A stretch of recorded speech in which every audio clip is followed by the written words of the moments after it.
Hello, ladies and gentlemen. Welcome to Tennis Weekly with Joel, Kim, and Chris. On today's Australian Open semi-finals catch-up, Sinner swats aside Shelton, Djokovic retires hurt to send Zverev through. and Sabalenka faces keys for a chance at the historic three-peat. Chris, today is the 24th of Jan, and we are here to catch up on the semi-finals of the Australian Open at Tennis Weekly HQ. What a dramatic couple of days we have seen down under, and we are down to our four finalists: Sinner, Zverev, Sabalenka, Keys. And just saying those names, I'm getting excited at the prospect of finals weekend. I'm just hoping there's no injuries that are going to curtail the action that has put a little bit of a dampener, I feel, on the men's semi-finals. It has a bit. I mean, the Australian crowd, we'll get onto it, weren't Oh, thrilled at what yes. happened. Very, very contentious Mm. scenes. But at the same time, it seems a bit odd that it's the one and two because you'd my number two might have been How, Alcaraz or yes. Djokovic. So How it, dare you? You always go after me for being yeah, like, oh, Joel, you always go with the the seeds. You seeds. always go with the favourites. But I mean, yeah, 3 of 4. And we were very nearly 4 of 4 1 point top away. seed.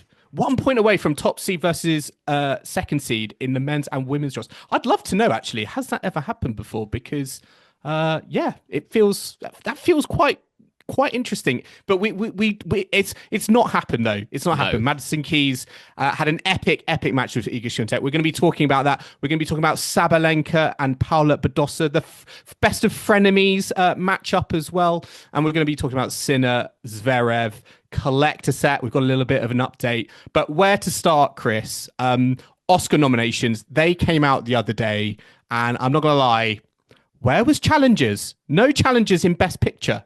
You did love challenges. I, I I think did. I think did. from that episode, if you More than listen the to it, Academy more than obviously the did. Academy, I probably would go with maybe their verdict a bit more than yours. But I think Kim Mm. and I were on the fence about it, but you were passionately for it. But no nomination either No. for, I think, music, which was Yes, music was the really score was good. Original exceptional. score. Yeah, that would Yeah. have been.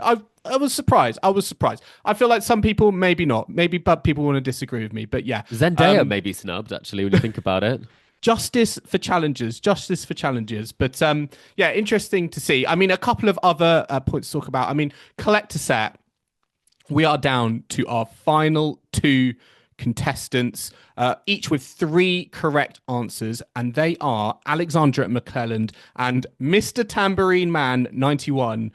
They both got in touch with us, I believe, on Instagram. However, there can only be one winner, so we will be sending out a tiebreaker question to you Ooh. both. So watch out for that one, and we will keep everyone posted in our finals podcast with the ultimate winner. But let's move on to the men's semi-finals, and let's start with Novak Djokovic versus Alexander Zverev. Now, this was quite a sort of sad occasion, I guess, because Zverev won through. He won that first set on a tiebreak, and that was it. That was your lot. Novak Djokovic retired with a leg injury. I think we believe it's a muscle tear, and he kind of walked off court, as you said, to the crowd booing him. Yeah, I sort of before we kind of talk about the action, I think the biggest talking point is this sort of booing that has happened from the crowd as Djokovic walked off the court. I mean, what did you make of that, given the fact that, as I say, all that Djokovic has done and achieved in Melbourne, for him to be booed off like that, it left me in a state of shock, really. I was appalled by that scene. He's putting his thumbs up at the crowd because he's Mm. like, great, thanks for that. And I just think it's completely uncalled for. He is someone who has done so much. I mean, arguably the GOAT of all GOATs when it comes to tennis, and definitely the GOAT of the Australian Open. And for him to be treated like that, it's just so unnecessary because he actually gave them an absolute thriller of a result against Alcaraz. He had to take multiple rounds of Mm. medication to get himself through that. And he could have retired, he said, if he'd lost the second set there. So going into this, anyone who's a tennis fan should have known there was a significant chance that Djokovic could have retired. And the fact that he pushed Zverev as hard as he did is actually commendable. So I think I've got a bit of a problem with the Australian Open crowd now, Joel, because Yeah. it has not been, as you said earlier in our recording for the Australian Open, not been the happy slam. It's actually been the unhappy fan slam. Mm. And I'm not sure that that is a good look for the Australians. Yeah, I mean, bigger picture, why do you think that is? Because it's not an isolated instance. We've seen multiple times where the crowd has got involved and it's sort of soured, I think, the occasion and the moment. And for me, like having fans there, it adds to the it adds to the spectacle if done in the right way. Lots of people cheering, lots of people hollering, it can create a great atmosphere and sense of occasion. But when it goes beyond that, which I think we've seen too many times at this Australian Open, as I said, it sort of dampens the occasion when I'm kind of watching it on TV. Why do you think that is? Why do you think that particularly this event, have we seen more of these kind of moments? I mean, we should make it clear that probably the worst behaved crowd is the French. They really go all Mm. in, especially when their French players are playing. Well, do you think it's tennis crowds in general? It's not just the Australian Open crowd. Do you feel like it's more of a tennis crowd thing at Grand Slams, and it's sort of catching on because maybe back in the day it was a bit more of the French Open that we sort of associated to, but actually it's catching on maybe to Australia as well. It definitely could be a byproduct of them becoming more of an event than just a sports event, Mm. making it almost a festival like atmosphere week one. And then you have week two and three, which are now where the actual tournament is contested. I think there was a problem in Paris this year that meant that Amelie Mauresmo actually did change the drinking rules. That was something that came into force and we debated at the time. I do think there is a tendency to go too far and have too much fun. We've seen it in, like, Kyrgios got in trouble for saying that somebody had 1,000 drinks. Maybe we've seen some drunken behavior and some quite unpleasant behavior at slams this year. It doesn't really happen on the ATP circuit. So I No. think maybe because of the hype of the slams, Yeah. people really do just go Different all type out. of crowd. A different type of crowd, a less maybe informed crowd. But I would say these things don't really happen at Wimbledon. You might get the occasional person who's had too many pims. But in Australia this year, I think it's a slight unpleasantness that I'm not sure that we've witnessed. For Jack Draper, it can be fun, but this isn't the Davis Cup. This isn't No, that sort of environment. no. This is very much individuals playing sport. Yes, there's a flag by their name, but at the same time, booing somebody who has given so much to the tournament, it just made me think, are people just not over what happened a few years ago when it came to the Mm. COVID situation? Yeah, I agree. I think I don't know if it was specifically aimed at Djokovic. I mean, it could have been. They just upset, I Want guess, more that they only tennis, had yeah. one. They had one set of tennis. I mean, I always feel like the men's semi-finals day arguably has more expectation on it than the men's finals day because you've got two matches. You're guaranteed to see the ultimately the champion, and you're expecting to have really high quality action. So it might have been a little bit of that. But I mean, where does this leave Novak Djokovic in terms of like his Grand Slam hopes, I think, for the rest of the season? Because I feel like he got back on track here, but even though his tennis was there and it felt like it was a lot better than some of the tennis we saw in the Grand Slams last season, ultimately his body his body kind of deserted him at the inopportune moment. Where do you think this leaves Djokovic and his kind of Grand Slam prospects for the year? I feel a lot more confident about this Djokovic for this season than I did it after that Australian Open semi-final loss to Jannik Sinner last year. I think what happened after that was a very strange season where we wouldn't necessarily have thought that he would have got that Olympics win. That felt very improbable, which is something that's quite surprising for someone who's won so many tournaments previously and so many slams. Mm. But that did happen. And I think the question was around, what is Novak Djokovic's focus now? Will he be focused? And I feel like he really was locked in to give himself any chance of competing in that final. So I think any motivational questions should be gone. I think Andy Murray's been a great asset to his team. I think that's gone really well.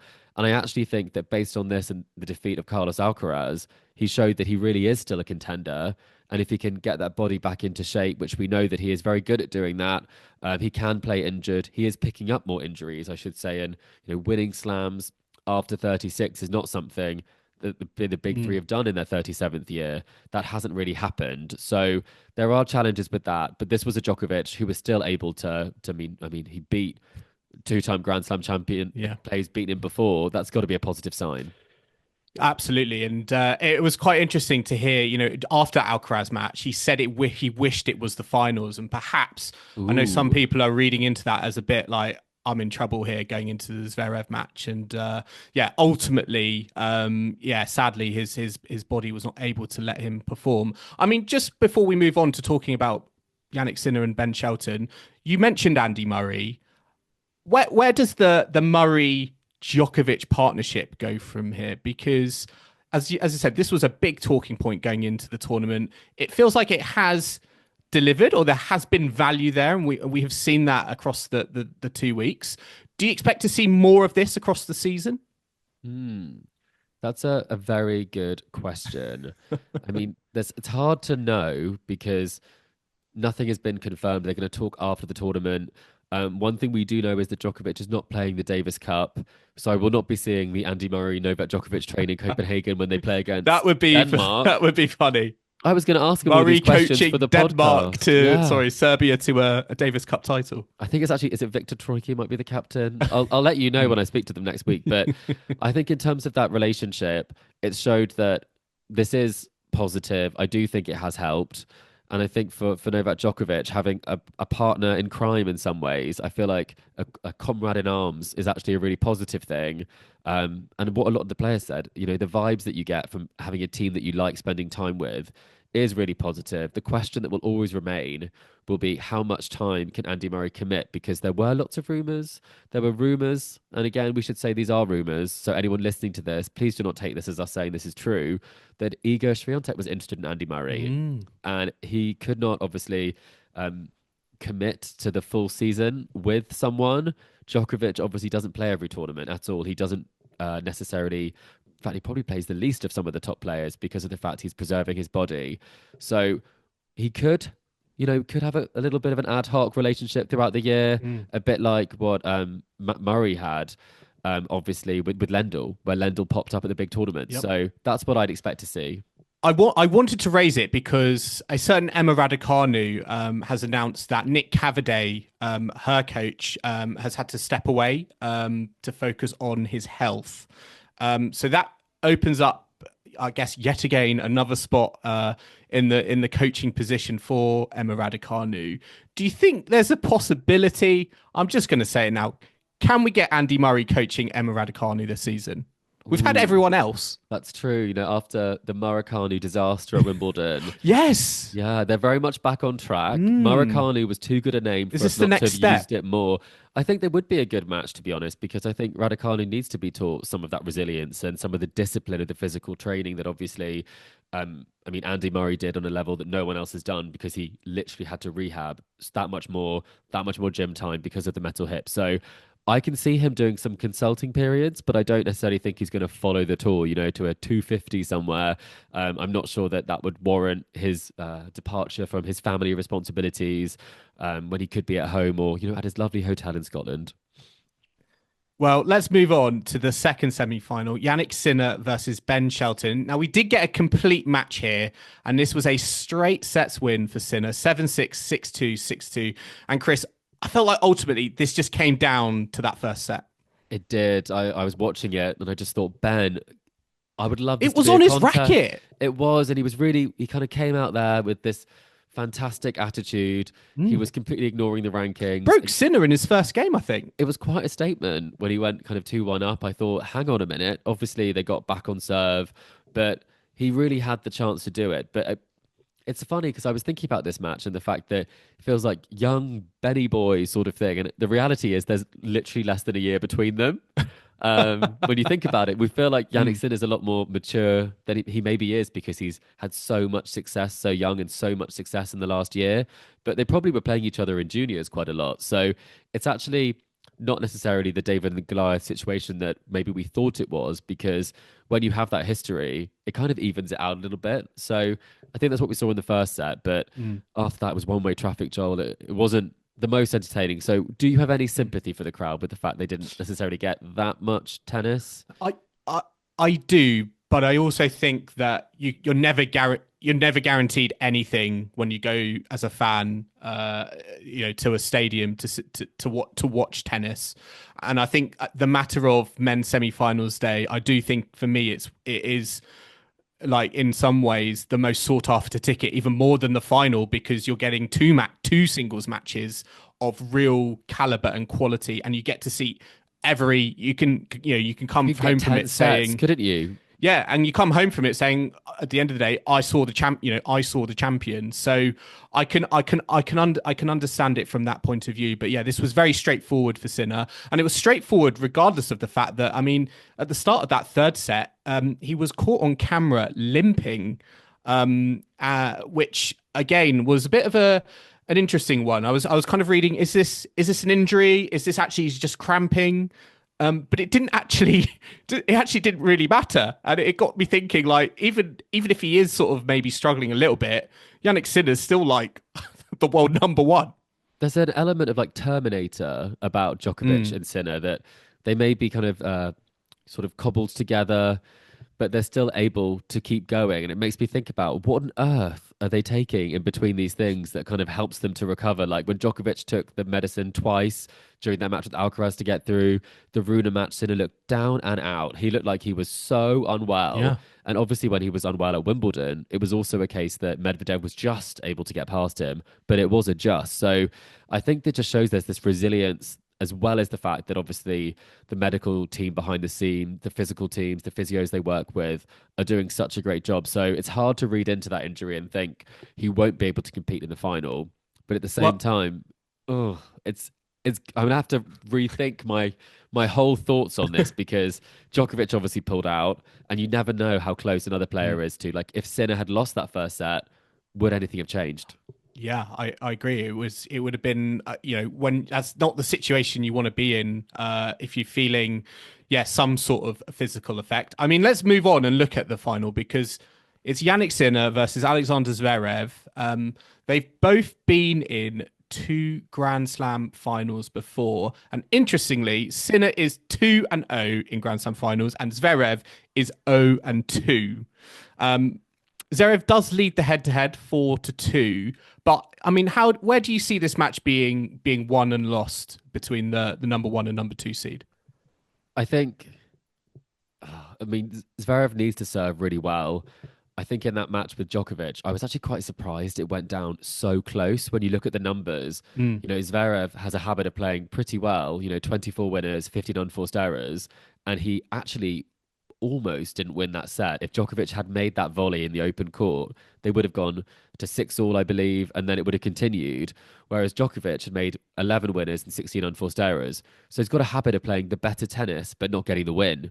And so I think he actually really needs to win the bigger points. And he needs to make sure that it's not just the numbers he's putting together, he's winning the points that matter. And that's what Sinner has always done so well, especially since he's become world number one. So I think Zverev needs to serve well. I think the return of Jannik Sinner is going to be important. I think also the nerves. We do talk about this a lot. The reason why he's 0-2 is because he has bottled it a couple of times Yeah. in really big moments. He's been up in both of those finals and he hasn't won it. Whereas I actually think Sinner was down against Medvedev and then he won it. So there's a mentality that will really help Sinner there. But in terms of the matchup, where do you think that from a gameplay perspective, it could be won and lost? I do think there's a lot riding on the Zverev serve. The fact that he can get through kind of his service games, in theory, quite easily, and then put pressure on the Sinner return. I think that could be a thing. I think also Physically, just physically, if I it goes also to five, I do think that the longer it goes on, arguably, I think that does favour Zverev, given the run he's had to the final. And actually, if you look at their head-to-head meetings, they're all pretty competitive, and they all feel like they have been physical battles. I mean, obviously, what comes to mind the 2023 US Open round four when Zverev won against Sinner. It went 5 sets over 4 hours. I think we could be in for a really attritional physical battle. And I think Zverev, maybe part of the plan is to keep Sinner out on court as long as possible because we've seen already that, in this tournament with the shakes, this limp in the semi-final, that there is some vulnerability there, I think, from Sinner. there definitely is. I think it's been a tournament he's come through, but not necessarily a tournament where he's played his best tennis. I mean, against Alex de Minaur, he was, I mean, a level above what he has been previously. I think probably looking at this match, if they're both physically fit, you would have to say that the world number one Sinner will be the one to do it. But there's something about this matchup this year that makes me think that actually all is not right with Yeah. Sinner, and that maybe It's more this is it's more 50-50 to me, it and is. I'm not as concerned, I think, about Zverev's 0-2 record in Grand Slam finals. I do think he's learnt from those moments, and there's a bit more of like Mm. a maturity. And maybe he did get a bit of luck, with the Djokovic result in the semi, and he's only had to play one set. But if there is a moment, this is the moment to do it. It is, and I think from a predictions perspective, we got to commit to something, Oh, Joel. That's yes, we part of what do. we signed up to. So, would you like to go first? Okay, I'm going to go. Do you know what? This goes against everything I'd normally stand for. I'm going to go Zverev in four. See, I was actually thinking about saying that, but it's so hard to know because Djokovic was on sort of one leg today, and he Mm. almost won that set.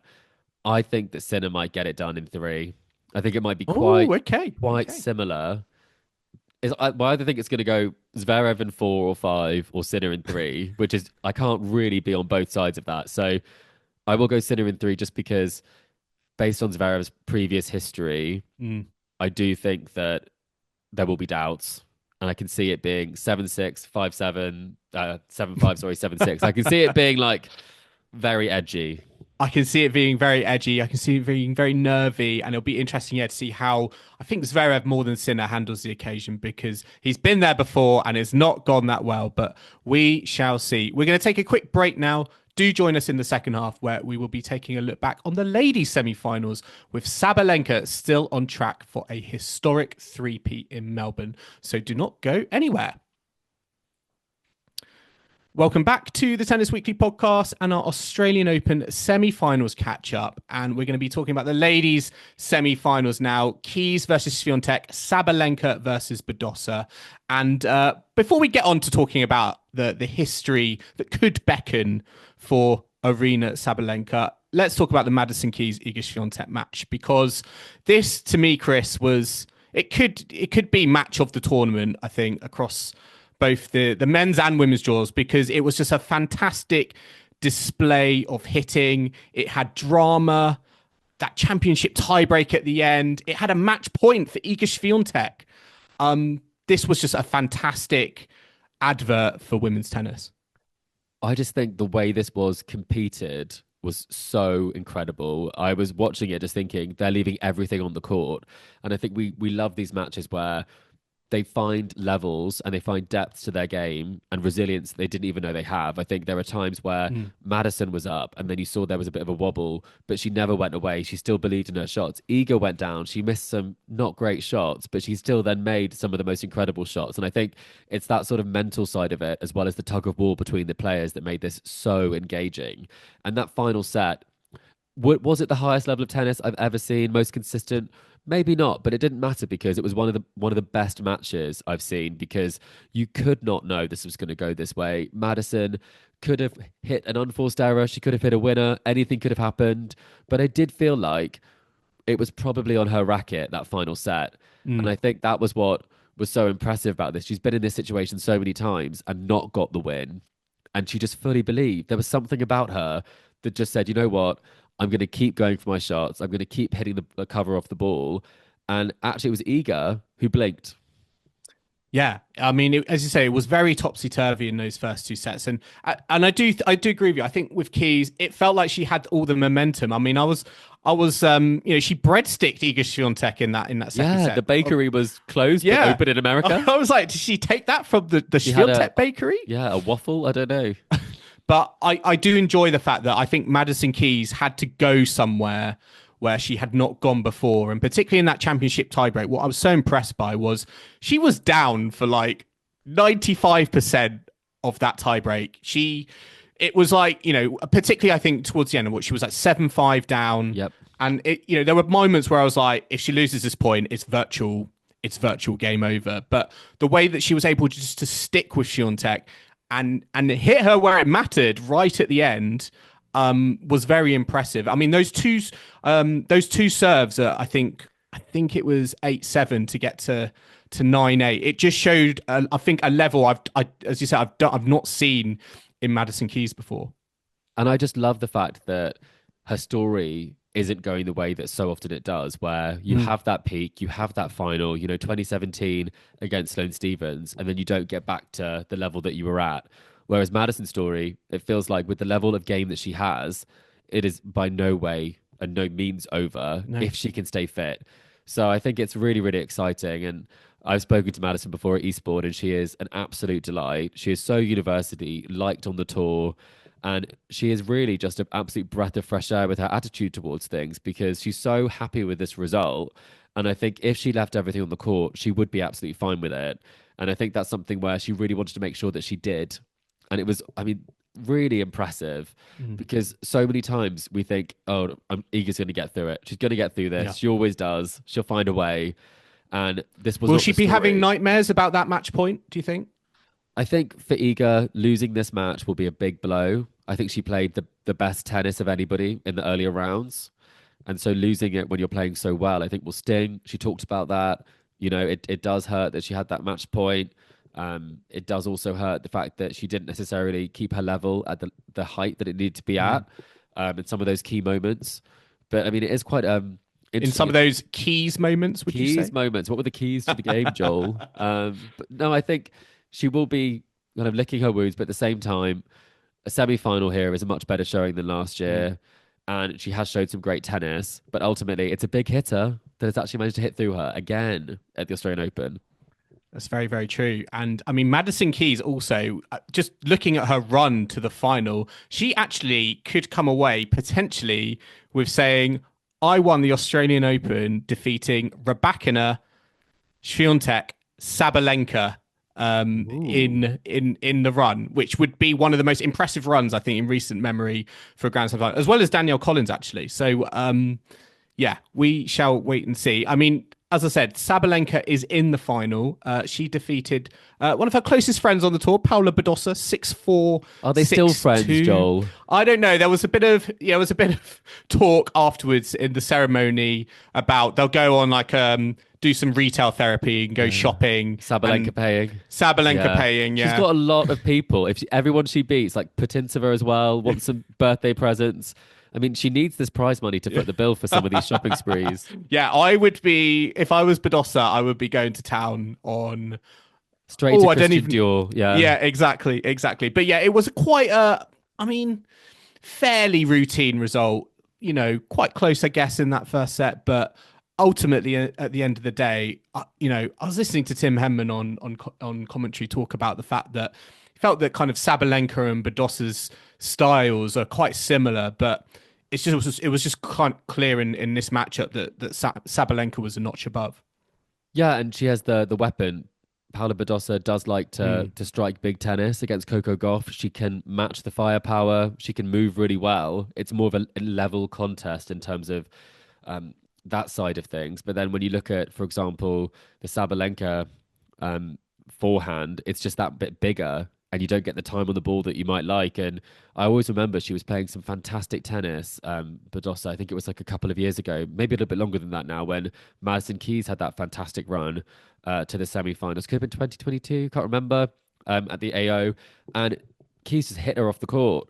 And that can happen because she shouldn't be playing like the counter-puncher game. That's not going to work for her. No. It works for Coco. She's got to be winning points by taking it on. And if you don't get the chance to, you don't get your first strike tennis in, then you can be hit off the court like she was sort of in this case. She was just a bit underpowered in comparison to Sabalenka.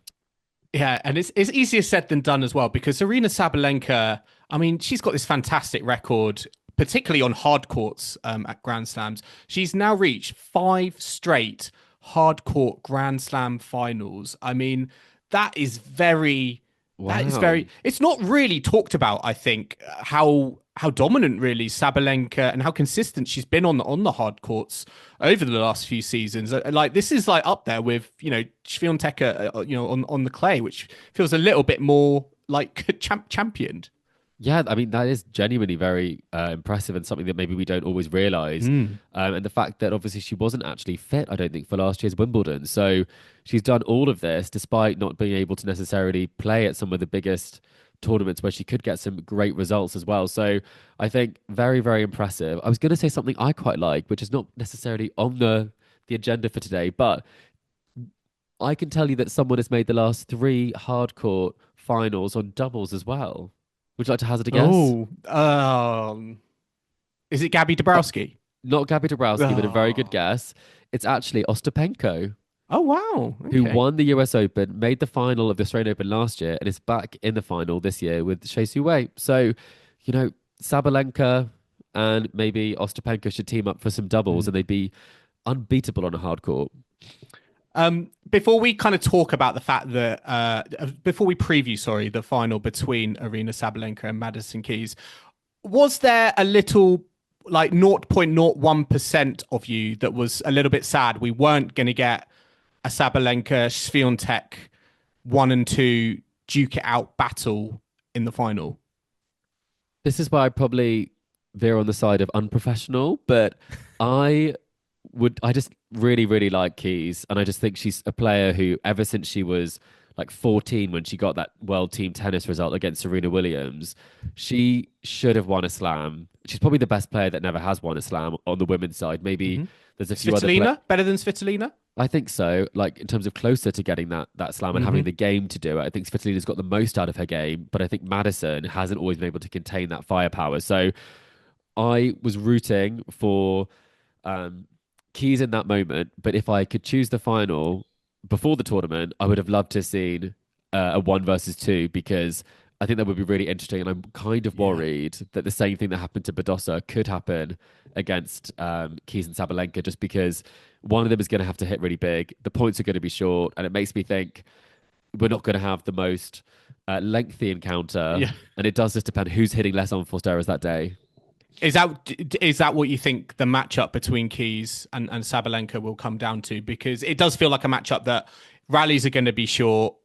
Um, it could have moment. It could again, like any 6-1, Sabalenka or 1-6, Madison Keys match, 7-6. there Yeah. could be a lot of momentum shifts as well, and it could come down to who kind of holds their nerve. Do you foresee any sort of extra pressure or nerves on Sabalenka, given kind of the history at stake? With the three-peat, potentially third Australian Open title. Do you feel like that could impact on her, or do you think she's going to be able to sort of zone that out and be ready for the occasion as well? Oh, that's a tricky one. I think she probably won't be thinking about it necessarily. I don't think that will be on her mind. I think it's winning Mm, that final. I think the best players don't think about that goal. I think the player who that probably impacted the most, who didn't have that thinking, was Serena Williams, who really wanted that 24th slam more than anything. I think that was the detriment, how much she wanted it. Whereas I think with Sabalenka, the way that she plays is she wants to pick up titles. And then, great, I've done it. The three-peat, amazing. Celebrate that afterwards. But I don't think that's what you focus on. I think you focus on the match at mm, hand. And I think what she's so good at is not panicking now in the way that she used to. And I think a lot has changed since that US Open against um, Coco Gauff, where she just went into sort of mental meltdown, because it was just um, so intense at the US Open. You're playing against an American. This is very different, I think. Much more even. She feels very at home here. And if she gets to a good start, like she did against Quinn Jen last year, she could run away with it. So I think stress levels will be a lot lower. I think for Madison Keys, she won't know how many more opportunities like this she will have. mm. So I think that's where that could actually play a big impact on her mentality. Well, it's time to make some Oh, predictions I feel like I for just keep the. talking, Joel. It's time to make some predictions for the ladies' final. Keys Sabalenka. I went first last time for the men. I'm going to ask you who is going to be your champion and how many sets. I My head is saying Sabalenka in two, but I can just see Keys coming out there, like hitting a barn door down, taking a first set, and then a gradual momentum change. So I'm going to say Sabalenka in three. Oh, okay. I'm going to go. You're not going to say Keys in two, I don't think, are you? I Are did actually say, by the you? way, didn't I say my Oh, bold prediction was that Keys wins the title you without you had very good losing a set? predictions. Yeah, so Yes. I'm going to maybe repost that clip, Yep. listeners. Yep. I'm going to go for. Oh, it's tough. It's tough. Flip a coin. I genuinely feel like at times you could flip a coin.